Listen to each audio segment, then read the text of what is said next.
পুরুষ কোন পতি আমার জীবনে এনে দিও, যাকে নিয়ে আমি চিরসুখী হতে পারি। যদি কেউ ভগবানের কাছে এহেন প্রার্থনা করে যে আমার একজন স্বামী, একজন বৈষ্ণব স্বামী যেন হয়, একজন কৃষ্ণ ভক্ত যেন স্বামী হয়, আমার যে পুত্রটি হবে সে পুত্রটি যেন একটা কৃষ্ণ ভক্ত পুত্র হয়, যে কৃষ্ণ ভক্তের দ্বারা জগতের মুখ উজ্জ্বল করে, যার দ্বারা জগতে আমার জগন্নাথের কথা প্রচার করে।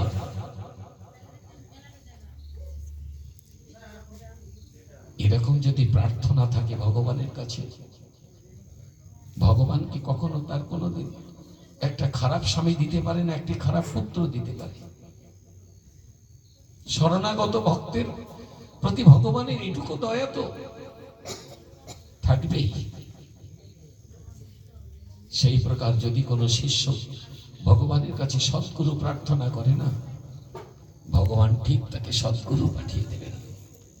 আর যে গুরুকে আশ্রয় করে আমরা এই ভব সংসার সমুদ্র থেকে আমরা পার হয়ে ভগবানের চরণ কমলে পৌঁছে যেতে পারবো,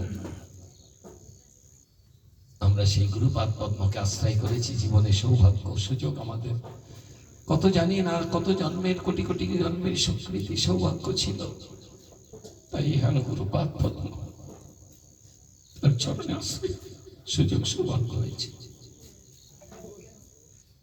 তিনি কৃপা করে এই অধমকে তার চরণে আশ্রয় দিয়েছিলেন।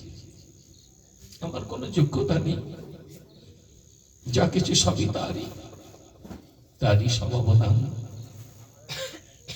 তিনি যা বলাচ্ছেন তাই বলছেন, তিনি যা করাচ্ছেন তাই করছি।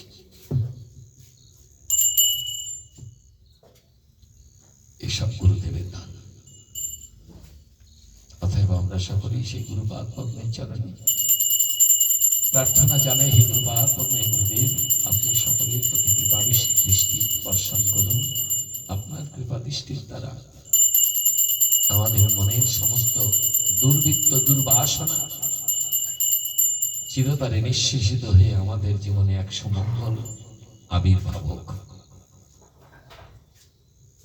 আমরা যেন সেই সৎগুরুপদ আশ্রয় করে জগতে মনুষ্য জীবনকে সার্থক করবার জন্য তার ভজন পূজন করে জগৎ থেকে হাসতে হাসতে চলে যেতে পারি। গুরুপাদ পদ্মে ভগবানের কাছে প্রার্থনা রেখে আজকের কথার এখানে বিশ্রাম রাখছি।